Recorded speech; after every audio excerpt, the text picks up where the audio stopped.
Okay, it's 1 minute past 1, so I will start getting you warmed up while others still continue to come in. Could I ask you please to join me in an action of assassination and kill these things, turn them off. You know, they're really distracting people next to you, etc. And if they happen to make a noise also. So this is one thing I encourage you to kill the sound in it.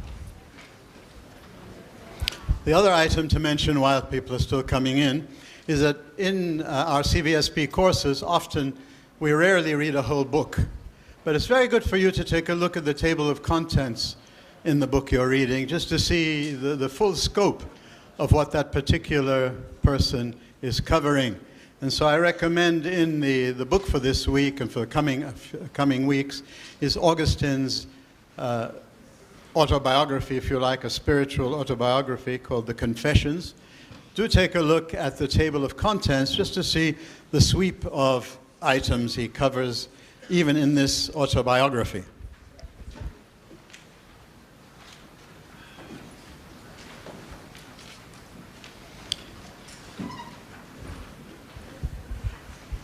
The Confessions is one of those books that have gone well beyond its own culture. A lot of people throughout history have been discovered to have been carrying Augustine's Confessions with them. The latest one I heard of was a philosopher named Wittgenstein in the 20th century, whom I had never thought of in that kind of particular way, but I discovered that he is among many people over the centuries, famous people, people in other fields, not certainly just people in their own culture, not even people who are just Christians or something, but this has been a very powerful influence on much that has happened ever since his day. And indeed, Augustine was considered the teacher of Europe. For about 1,000 years, no one could avoid what he had written. He set the path for much of the way thought progressed. Even when you reach a man named Aquinas in Christian thought, was often thought to be quite different because he followed Aristotle while this gentleman was following Plato. In fact, Augustine is one of the main influences on Aquinas. Beyond that, Augustine becomes the famous, the favorite, one of the fathers of the Christian church for both Protestantism and Catholicism. Each group, of course, interprets him and takes from him what they wish, and that's a compliment to an author, that an author can really speak to many, many different approaches that come after him. The Confessions is generally considered to be the first real autobiography. Others had written autobiographies, but really they were just sort of, as we say in Russian, they were just, trying to write about how great they were, or the deeds of Augustus. He wanted Virgil to write it for him. Virgil refused, so Virgil wrote the great poem, the Aeneid, if you take 201, in which he seems to present a good picture of Augustus Caesar, but in fact, the Aeneid is full of criticisms of Augustus Caesar. So autobiographies often took the form of someone telling you what a wonderful person they were. If you read this particular one, you'll recognize that why it has had such an appeal is because it tends to be very honest, very straightforward, very shaffaf, as we say in Russian, very transparent, very open. He isn't trying to make a great name for himself, but he's honestly, in about 11 years after having become a monotheist, after having accepted Christianity, after for over 30 years rejecting it as stupid, or this was a very cultivated man in the Roman Empire, Augustine, and he was very much in love with the great works of literature and philosophy in that world. If you ever take CVSP 201, which you should have before you take this course, but what can I do? I have to kind of make a few comments about what you haven't taken, just so that you understand better what this particular course is. This was meant to be the second course in the CVSP sequence, but that's all right. In the Greek world, the Greco-Roman world, offered Augustine a wealth of material for his mind and for his spirit, for everything. But he was searching beyond what they were giving him, and in he went through all the major currents of his day. Manichaeism, which pretended at a certain point to be the true Christianity, and some scholars say that in the West, Augustine played an extremely important role in not allowing Manichaeism to be accepted as the true Christianity. Manichaeism was a great system, an ideology that believed there were two major forces that influence everything, a good one and an evil one. So in a sense, there were two gods, if you like. How that could be reconciled with Christianity, well, that was, things can easily be reconciled with anything if you get somebody clever enough to speak about it. But primarily, Mani claimed to be the Holy Spirit, the third person of the Christian Trinity. And this had such an impact on Augustine. He spent 8 years with them before he decided to leave them. He spent a lot of time thinking about astrology and rejecting it. You'll have some very interesting pages in the Confessions where he tries to show you rationally and intelligently why astrology shouldn't be running your life. He tried skepticism, the notion that, how can you be sure of anything? His answer, philosophically, became very important. He said, well, even if I am being deceived, you just think you're seeing me, really I'm just an elephant here or a dinosaur. It's just, your mind is playing tricks. Or when you leave this room, how can you ever be sure of anything? Well, he said there's one thing I can be absolutely certain of, and that is my existence. The existence of the self is necessary. If I can say that an I is being deceived, then the I must be there. But then, those of you who've had some Descartes, if any of you had Descartes in your in kindergarten or your grammar school or your high schools, anybody heard of Descartes? I think, therefore, I am. Heck, well, 1,300 years before Ambo Descartes said this, without giving any credit to Augustine, because the moderns don't like much to give credit to anybody other than themselves. But basically, he said, now I have two other certainties come to my rational mind immediately. First of all, my own existence. Secondly, knowledge. Knowledge is now sure. I know one thing. I know my existence. And then a third thing I discover about my humanity, and that is I respond to this. I love the fact that I exist and that I have knowledge. So these three aspects become for him the trinity of the individual human being. We'll speak a little bit about this buzzword called Trinity to see if you want to try to help you get your minds around what it really represents, what it really means. But Trinity in this case was that I as a human being, the me, is a creature who exists, who knows, and who loves. So these are the three aspects of your own humanity, according to Augustine, as the basis for everything else he then does in his own philosophizing. My own existence is sure. The fact that there is knowledge is now sure, because I know one thing for certain. And the fact that I am a creature who responds, who wills, who desires, who makes decisions. So he calls this triad, but it's a trinity because it's only one human being. A triad is when you have three separate things. A trinity is when you have one thing, but you can distinguish three major aspects in it. So you can distinguish in yourself right now, if you're following Augustine. You don't have to agree with him, but try to understand. That's all I'm trying to do for you. What he's saying is that you can now understand yourself in a different way than the Greeks had understood themselves. You can understand yourself not in terms of reason and spirited and appetite for Plato, or the vegetative soul, the animal soul, and the rational soul for Aristotle. You can now think of yourself in a more the term becomes existential in the 20th century. People follow Augustine into existential philosophy. This is the master of, the precursor of existential philosophy. Meaning you right now, concretely, as you apprehend yourself directly and concretely right now, the kind of knowledge you have directly is existential knowledge. It's contextual, it's in the context you're in. It's rational because you're using your mind, but it's something you're experiencing immediately, and you're going to get more knowledge of it the more you approach it in this kind of existential fashion and not jump off into abstractions and theory. And this is the new approach to philosophy that he then presented. So think of yourselves, you exist. By the way, when he says, when he starts to investigate this, he says, my existence is three-dimensional. My existence is my consciousness. He calls it memory, by the way, and that can be confusing, because memory doesn't just mean my power to remember something.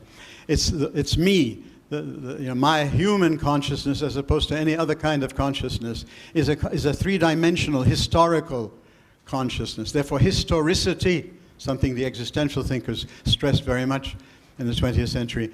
I am a historical creature. I'm a creature of history. Without understanding more deeply my own history, I can't know who I am. Know thyself, as the Greeks had taught. So I am a creature of history. How I'm experiencing it right now. My past is alive in me right now. I have this power of making the past present. I'm experiencing the past through my consciousness. And in terms of experiencing the past, I can still do something about it, you see. I don't know of any dog, I'm a dog lover, or dolphins, or a donkey. I love hamir. But I don't know of any of them who can really sort of do something about the past, you know. We can do something about the past because the past is still present within us, and we can think about it, and then we can do something about it. So my present is never something static. My present is always my past that I'm making present through my mind as I'm bringing it into my consciousness right now. And then for him, and this is very, very important, because this is the first philosopher to really stress the future, all right? And for this type of philosophizing, the future is all important. We live for the future. The present and the past are all dynamically working in me to plan the future. I am a planner of my own history. I deal with what has happened, but my main concern, the reason why you're all sitting there nicely, and even some of you are smiling at me, is because you want to get a good grade, man. But you know, you're thinking of the future, the grade you're getting later on, you know, or you come to university because you think of the future that's going to happen. So he was the first to really investigate this sort of the depth of the human consciousness in this kind of a way, of going into the memory and really exploring it, as one would say, almost empirically, well before Freud in the 20th century, starting to look into the whole, and that's what the Confessions is a gold mine of just sort of experience being spoken about, reflected on, past being made present, but all for the sake of the future. We are makers of our own history. We are makers of our own future in this sense. So this is memory. But what about understanding? Because we're memory, understanding, and will. That's who you are, the Trinity that you and I are as a human being. Okay, I seek understanding. This mind of mine, which I can apprehend and experience and think about and reflect on and live as memory, I can also experience it and reflect upon it and use it as understanding. I'm a seeker of understanding. I am a philosopher. I guess you all didn't realize you're philosophers. You know, as soon as you're seeking wisdom in any sort of serious way, that's the original meaning of philosophy. It doesn't mean that you get a BA in philosophy at an Anglo-Saxon university or something. That's a specialized form. But every human has the capacity, the potential to be a lover, a seeker of wisdom, a seeker of understanding, a seeker of knowledge. So whenever I'm trying to seek to understand something, to structure it, to compare it, to be a critical thinker, as the slogans we use at universities, all right? I'm seeking understanding. That's who I am. Aristotle had claimed that by nature we seek to know. So that's the aspect of the Aristotelian aspect that Augustine is now incorporating into his understanding of you and me, the human being. And the third one is perhaps the most significant for the development of philosophy, and that is taking the heart of the human being away from reason to will, but in Augustine's case, without losing reason. Later philosophies in the 19th century and 20th century become voluntarists, and they focus on the will. But no one had focused on the will the way Augustine had until Augustine did it. He was so excited about his philosophical discovery of the will in the way he was discovering it that he claimed that you and I, we are primarily our will. We're not primarily our reason, we're primarily our will. You know a good human being from a bad human being, an excellent human being from a mediocre human being, a wonderful guy like myself from a slob like some of you guys. So, don't get insulted by me. I'm a theater person, okay? I spent all my life in theater. So if I joke as I speak, and I'm now 73 years old, so you'll have to be patient. But let me try to put across a few things through this. And that is that basically, you don't say, well, America is wonderful because it's the richest country in the world, right? No, if you think America is the greatest country in the world, you want to see How is its will working? How is it working with everything it has from its reason, all the power and the resources? What's it willing to do with all this power? You know, before a great man named Charles Malik, whom none of you have heard of, before he died recently, you know, he had been to Washington. He was a diplomat. He was engaged in all kinds of stuff. And he came and he told me, you know, Peter, بدهم يركعوا بعضهم, you know Russian? Right? America and Russia are only, this was in the 80s, are only interested in who defeats the other one. Meaning they're not concerned for humanity, not concerned with using everything. Their will is turned in this sense. Of course, these are, you know, just to help you understand the point of the will. It's the way you use your mind, your resources, everything that you have. Your will determine who you are as a human being. And he goes so far as to say the will is the determiner of the worth, the value of the human being. It's the determiner of society, and it's the determiner of history. So this will focus, for the first time in philosophy, influences all the philosophy that comes after it. In the 20th century, you get people sort of separating the will from reason in the way he has. Now, for him, he found a place, this is a trinity. So the three are equal to each other, all right? They're not independent of each other, all right? They're one reality. But this is the richness of our humanity, that we can experience ourselves as memory, historicity, understanding, rationality, and vitality. The decisions we make, how we use everything we have with our will. So this is one of the main contributions of this gentleman named Augustine. There are so many of them. In the past, we used to have many lectures to be able to do everything I'm doing now. So the sheets I have for you, by the way, as an apology for them, they often were 2, at least, lectures and material for, and sometimes 3. Now, people who've been teaching CVSP 202 find these sheets useful, and so one of them encouraged me to go ahead and use them again.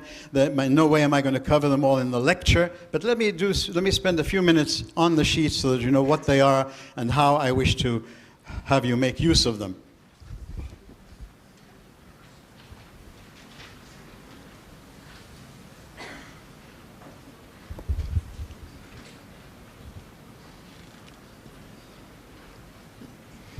We're in the Roman Empire now, by the way. So we've moved away from Mesopotamia and Greece and Rome, which one does in 201. Professor Muhammad Yunus did a magnificent job of trying to make up for the fact that you never had 201. And so he tried in one lecture to try to give you, an entry into the world of Greek philosophy. I'm sure you're now all experts on Greek philosophy. You see, we can't do that in one lecture. All we can do is what Muhammad Yunus tried to do, was to kind of, dump you into the whole ocean of Greek philosophy and see what you can get from it, from what, that's what your teachers are for. In class, then they will try to help you understand better Plato and Aristotle and Plotinus, what he was trying to do with you last time. I suggest you focus on Plato with Augustine, and Plotinus, and then you move on to Aristotle when you get to the philosophers and thinkers who were influenced primarily by Aristotle. But anyway, on that very first page, this is to make up for the fact that you no longer do anything from the Abrahamic world in CVS. The Hebrew scriptures, the Christian scriptures, very much influenced Augustine. He was very much influenced by the Greco-Roman philosophical tradition, which last week's lecture tried to introduce you to, and hopefully in class, you get more of that. But you cannot understand Augustine except the person who synthesized the 2 great currents that were influencing human beings at the time of his life. Very, very important, because you can try to make him into just a Greek and Roman philosopher, or you can just try to make him into something just Christian or something, and you'll lose the greatness of this man. This is a synthesis now of all the great things he got from the Greco-Roman tradition, and primarily from Plotinus. But also now he's bringing in 11 years of experience in Abrahamic monotheism, what he had rejected on an abstract notion. And he made a very, very interesting statement, and it's on one of your sheets there. He said, you know what, faith, because faith is what we're now getting into, and faith means so many different things to so many different people. He said faith is it's like a door that you go through so that you can discover what's on the other side. You may decide you don't want to try, all right, then that's one way of understanding what faith is. Faith is an invitation to take a step through into a world so you can then use your mind and everything to come to a solid understanding of something.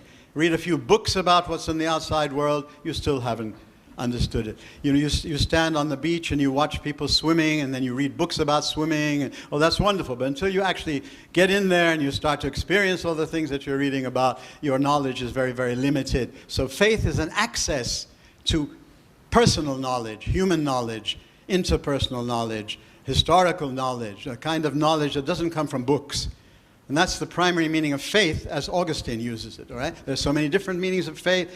Today, you know, in an atheistic world, you think of faith as something idiots do, you know, who can't use reason properly, so they hang on to some father figure or something like that. Well, you know, that's nice. If that satisfies you, that's wonderful. But that's not what faith has always meant throughout the ages to serious people. And so for Augustine, he says, you know, faith is like a door that you go through so that you can understand what it is you want to study rationally.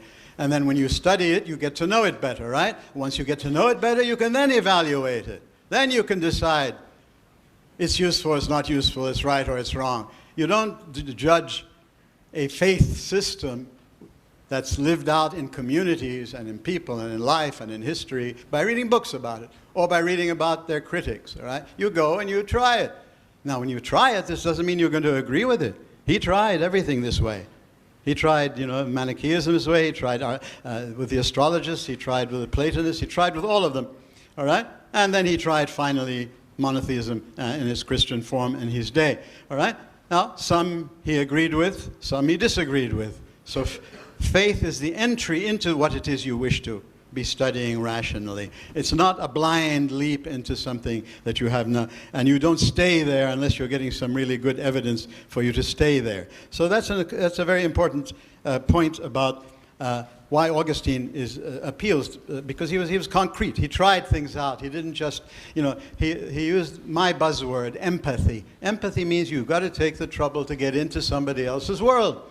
You have to take the trouble to get into having somebody reveal to you what they are, not you decide what they are. You let the people speak for themselves. That's why it's important to read primary texts. Don't read about Augustine or what I tell you about Augustine. If you really want to know Augustine or anybody, you have to really get into it and read it. And he particularly, because he developed so much, you know, everybody started to claim him for himself. So towards the end of his life, he writes this, you know, you'll find some of these sentences on these sheets later, but he says about himself and the progress of his own philosophizing. He says of himself, I am a man who progresses as he writes, and writes as he progresses. And then he invites people who are interlocuting with him, saying, you know, please follow me as I move on. Don't, you know, jump onto one thing that I said somewhere as if it's everything. I am somebody who, all my life, I've been progressing. And therefore, at one point, I might have been speaking in one way because of the existential content.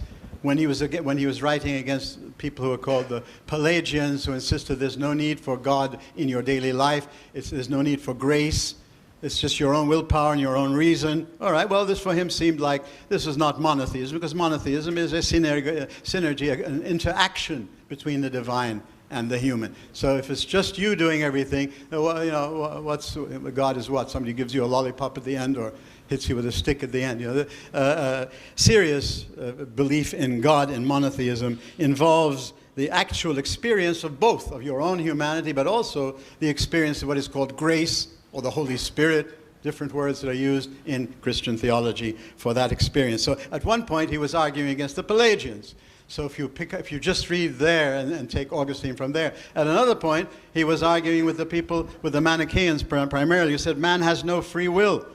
And so he writes all the stuff he writes about how important free will is, all right? So now you know, you've got so much in Augustine that you can go and pick out one stage of his life and make this into Augustine. Sex kept him from accepting monotheism. He was a slave to sex, and therefore sex plays an important part in his analysis of how humans, what happens and what can stand in your way from what's better. So it's not against sex because marriage is a sacrament in his church, and the relationship between God and the human race in the scriptures is always like a husband to a wife, and the way they know each other so intimately, including, in other words, the sexual aspect. So he could nowhere be speaking against sex. He was talking from his own private experience of how much for him. None of you have this problem, of course, but sex was such a problem for him. It kept him from going any further. And so people will pick on that and say, oh, he was sex obsessed. So Augustine is this gold mine of material for many, many different theologies, many, many different philosophies. The first real autobiography, the first attempt at a depth psychology, centuries before Freud started to make it more popular and make it into an empirical, try to make it into more of a science.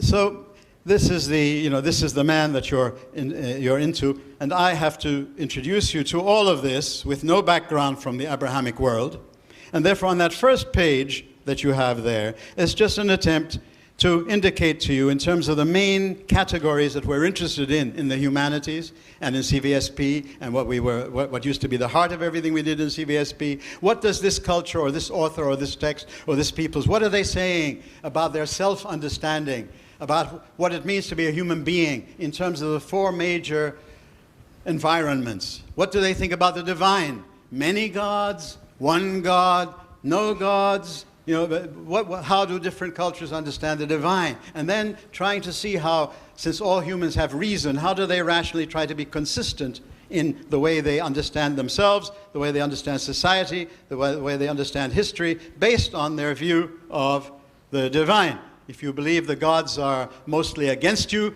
if you took the epics of Homer and Sophocles, and you never know what they're going to do to you, and you have reason, you should use reason. Reason will give you self-respect. Reason will help you help humanity. But don't ever expect the world, the gods, to reward you for this. And Oedipus, the king, of course, is the great model there. Prometheus, the icon for tragedy. But tragedy is the sense of that the world isn't made for you, because that's how you understand the divine. They understood the divine. Certainly nothing like what Plato then decides the divine is. The world is just there. Okay, Socrates and Plato and Aristotle try to rationalize these many gods and making them into rational symbols, into aspects of human life, in perfection and goodness in the rationalist world of the Greeks. Okay, the monotheists bring into all of this dialogue, now that they're all intermixing with each other in the Roman Empire. Now no one culture can remain isolated. Now you start, this is the story of 202, the interaction of the Abrahamic communities with the Greco-Roman world. No longer could they stay separate. So you bring in your understanding of life and thought and everything you've been doing from the Abrahamic world to mix in with the Greco-Roman, and you get different combinations. You get some who want to reject the Greco-Roman, saying this is all kufr, this is all blasphemy. Or, not just saying it's kufr. A man like Tertullian would say, well, it's a waste of our time, Greco-Roman philosophy, because what we get from our monotheistic work is so full and so deep and so important that we don't want to waste our time on the other stuff. So it's more like, what does Athens have to do with, what does Jerusalem have to do with Athens? From this point of view, not kufr or blasphemy. But those who did think of it as kufr or blasphemy, or those who then try to think, well, philosophy is superior, and therefore we need to take everything we've gotten from Abrahamic monotheism and judge it through the Greco-Roman philosophy. This was another strand that was taken in the monotheistic thinkers' worlds of 202. All right, what Augustine represents is like what has become sort of certainly the mainstream in all of Christian thinking in one way or another, and not exactly as he did it, but the basic notion that, reason is reason and faith is faith. And the more you understand how each one works in our human life, the more you can get the best of both. And they will never really contradict each other, except when you're using reason not properly, or you're abusing the way you're using faith. So this bringing together of the two worlds was what Augustine in the world of philosophy was one of the first important people to do this in the way he did it. So that first page there is an attempt to kind of bring out some vocabulary or words from the two worlds, the Abrahamic and the Homeric. I use the Homeric to mean, and Abrahamic to mean, everything that the Hebrew, Christian, and Islamic world produced. The Homeric, everything that the Greco-Roman world, just shorthand there. And basically, so for the divine and the cosmos, you have a bringing together of all the great aspects of the divine that you had from Greek philosophy primarily, with the Abrahamic notions of Rahman, Al-Rahim, Al-Mahabba, forgiveness, mercy, the focusing on all these human aspects of the human meaning that interests the human. Is the world a fixed system, as the Greco-Romans tended to think of the cosmos as a fixed system? The more you understood it rationally, the more you could control it for the philosophers. The more you didn't understand it, the more you're going to have a tragic ending for the tragedians. Right? But basically, we live in a fixed cosmos that has laws within it, and that it's there. There's nothing there to forgive an Oedipus or to understand his circumstances. Why did he kill his father and mother or anything like that? He killed his father, married his mother, he killed the king. He has to suffer for it. Why is he suffering? Because in the past, one of his ancestors had done something and had never been punished, and so now he gets to be punished. A fixed system, all right? In Plato's forms, all right, the world is structured now rationally instead. Okay? But there's no notion of a divine being, the Abrahamic God of Abraham, who interacts with humans over history, give and take. The laws that come from him can change. This whole notion of a kind of an interaction between the divine and the human is something that comes in through the Abrahamic experience. And so these are just some comments, and obviously I don't have time to go through them, but that's what that page would have liked to have done. A lecture could have done on this to help update you a little bit on what we're missing, but since I don't have time, but this is just some of it. The other pages, since I have to go through some of this with you, varieties of faith. Faith can mean uninformed belief. All right, you just follow what your culture, whether it's atheism or theism. So faith can be blind faith, whether you're blindly following Mr. Hawking today because he's written some nice books, and there's a nice movie called Theory of Everything. So you're just following him because you think he's the latest one that'll make you, really a la mode and all this. All right. So this is blind faith. You don't know what he's talking about really. If you do know what he's talking about, now you can get into it and you can be critical about it and you can try to compare it. And you can try to compare it with views that are different from it. You start to go into a much more enlightened and dynamic treatment of whatever it is you have faith in. So all humans have faith. Our ultimate faith is whatever it is we really think is the most important thing in life, the most important thing that's affecting us, the most important thing that's going to help us progress. All right? We use faith in many ways, but that's the primary meaning of serious faith in monotheism. A serious monotheist really believes that they have some solid experience of the one God in their own life, and this has made a difference and continues to make a difference, and this is allowing that person to be more open and more open-minded and more generous and more loving, and loving his neighbor as himself, and and all this. This is serious monotheism, not the monotheism of the policeman God or legalism or cutting off everybody's heads if they don't agree with you, or setting up inquisitions and wonderful forms of torture, and Daesh is not an isolated phenomenon. It's an attitude of the human being that we have to be careful of in whatever we believe in. Some atheists I've known have been the most dogmatic and militant and intolerant people. Than the believers that they think they are. It's a human issue. It's not the monopoly of your dogma. So faith is something dynamic, vibrant, something to be lived, something to be expanded, something to be interacting with other beliefs. That's what the serious faith should mean. Not legalism, but a vibrant way of life and experience. So you have a spectrum from the rigid and the fanatical to the enlightened and the dynamic in using the word faith. Theology and philosophy of religion are the terms people use, but I'd rather you just look at each one of the people you're studying this semester and see what are they doing as a human being, bringing together what their reason and what their culture has given them with other things. So basically, this is just various ways that people have tried to understand the divine in theology and philosophy of religion. Natural theology, Aristotle, Ibn Tufayl, Aquinas, Ibn Rushd, all used Greek philosophy on its own, saying that on its own Greek, the mind can prove the existence of God. The mind can speak about the God in a philosophical way, using not appealing to anything revealed. So this is the way the word revelation comes to be used in philosophy and theology. Revelation in the Abrahamic world means the things that you think God has revealed through prophets, through Christ, through whatever form you think God has communicated, through the Quran. How has God communicated himself to human beings? All right, then you use your philosophical preparation, but upon something that you accept, a starting point. You accept revelation. And now you want to use your reason to try to make sense of revelation, to systematize it, to understand it, and of course, hopefully, to get into it more deeply, and rather than staying at the surface and the idiocy of just the surface of what is called revelation.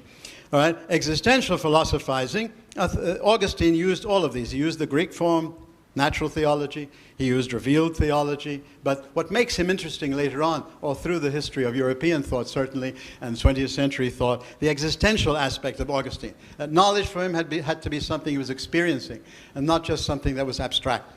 All right? And he only went so far as he could experience. He only accepted monotheism when he started to experience the action of that God upon himself. And as he responded, because faith is a response to the action of God. It's not creating God in your own image and likeness. True faith is the way you respond to whatever light you're given.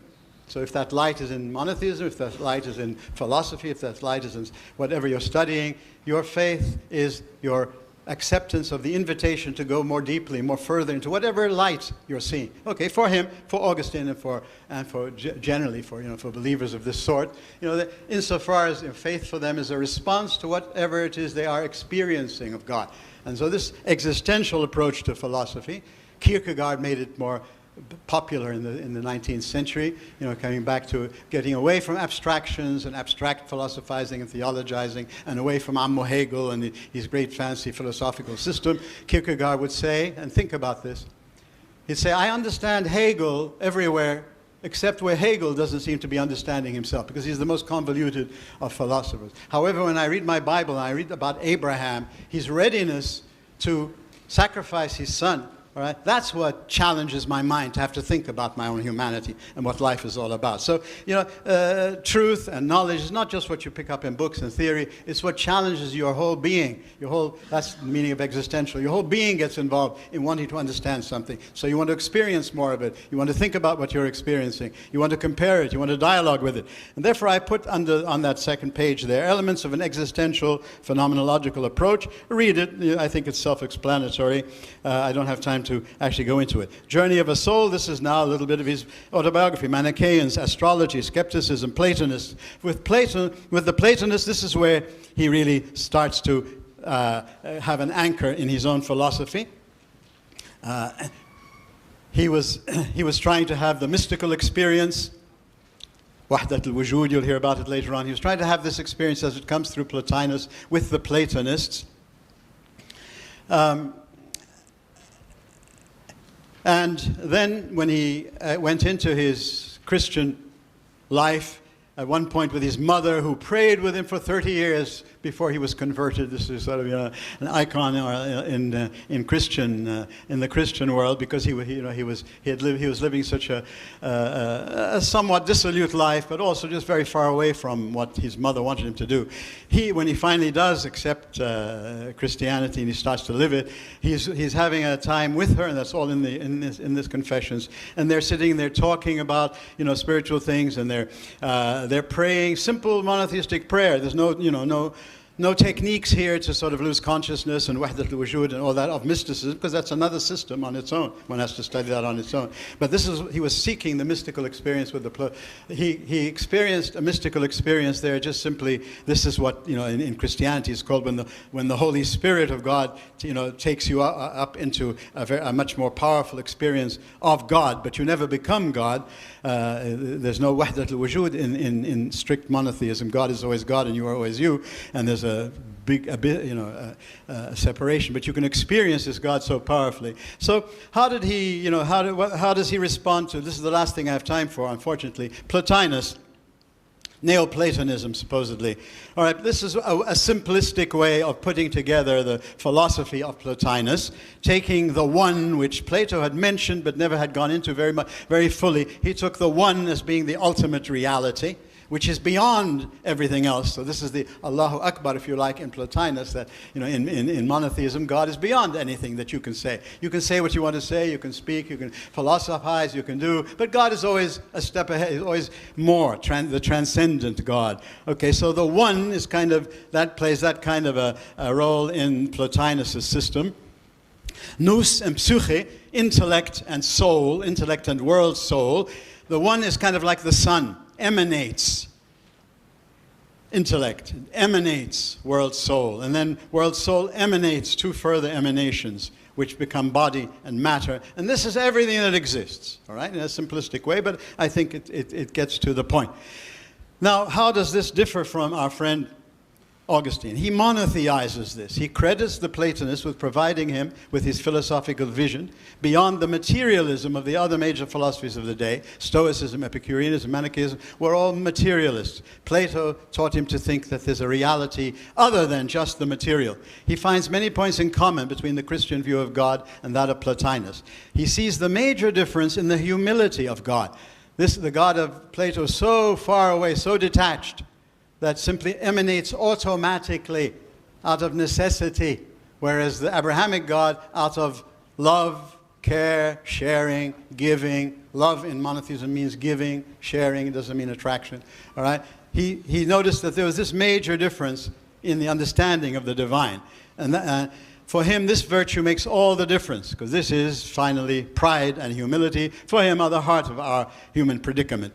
Okay, where humility means doesn't mean sort of having a bad self-image. Humility means recognizing you are who you are, and you're no better, you're no worse than who you are, and that God is certainly not you, and you're not. So this makes all the difference. Without it, pride spoils all claims of divinity. He speaks about this in Book 7 of the Confessions. He personalizes Plotinus' structural system. That's very, very important. I wish I had more time to explain this, because this makes all the difference in the philosophy that Augustine developed. The philosophy that he influences over the centuries is primarily this, that philosophy must speak to me as a person, as a human person, and not just as a structure, as an intellect, as someone who can theorize and structurize. They have to speak to me humanly speaking and personalizing. And this is the heart of existential philosophizing in the 20th century. And remember, existential philosophizing can be atheistic or theistic. So it doesn't depend, it does not affect what you finally conclude about life. It just gives you an approach that, be concrete, be human. Look for that. What does he do, therefore?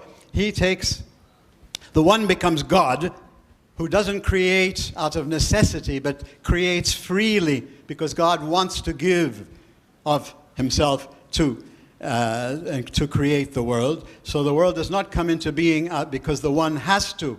Like the sun has to give you warmth and light.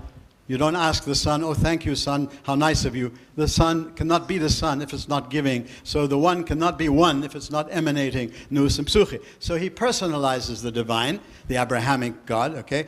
And then primarily, the question of evil comes in very, very important in his life and his understanding. Will, as soon as you start focusing on the will, the whole notion of evil starts to take on a very different reality for you to investigate it seriously and intellectually. Will and evil are together. It's not ignorance that is the primary source of evil. Ignorance, of course, presents evil. But the real evil that bothers us, the betrayal of Adam and Eve to God, the betrayal of Adam when he betrays Eve, the betrayal is the heart of evil, betraying a person, not just breaking a law, all right? but betraying another human. This is sin in its most serious form in Augustine. It's when you're betraying another human. Therefore, evil is not just that which is far away from the source, because this is how the Greco-Romans tended to think. What is evil? Evil primarily comes from the body and from matter, things far away from the source. The farther away you get from the source, that's, the source of evil. He said, no. Evil is right there in the will, in the psyche, in the soul. Right? In the human soul, you are the one who every day, every minute are producing effectively into your life, into your family, into the society, and therefore into history, either evil or good. Your choices are making the huge difference. So don't blame somebody else. All right? Adam blames Eve blames the serpent, if you know the story of Genesis. Okay, everybody blames everybody. Nobody takes responsibility. Well, with the will, this is the heart of Augustine. You must take personal responsibility for what's happening around you. It's not the stars, astrology. It's not the devil made me. All right? It's you, your own will, as you use all the light you happen to have. All right? And the best way you're using it, you're doing something good when you consciously, not unconsciously, like Oedipus killing his father and marrying his mother. When you know what you're doing, the people who are selling medicines that kill you rather than help you, they know what they're doing. They're not doing something unconscious. It's not because they don't have a PhD, all right? For an Augustine, it's their choice to use the power they have through their will to cause evil or good. So he transforms this structural, abstract system of Plotinus, making use of it, you see, giving credit to it. He gives credit. Nobody later on gives him any credit. Because he happens to be within the monotheistic world, and you don't give them credit. So primarily, he transforms this thing. He makes it more human. He makes philosophy something more that can concern you and me. Existential philosophy, that's the heart of it. So primarily, therefore, it's not matter and the body. It's how you use your body and how you use matter, how you use your intellect. Is what is the source of good and evil, not just something structural. So this is his relationship in one way to understand it in this short period I have. The stuff I said about him and the three parts of the human being are on the third sheet. So, by the way, this is just, an indication, since you hear about Trinity all the time. If you ever read Genesis, in Genesis, God creates through his word and his spirit. All right? By the time when Christ comes, supposedly, all right, the God is revealing that there's a personal element in God. All right? And therefore, you start to have what's then called the Trinity, of three persons in Western theology. In the one God, but always the one God.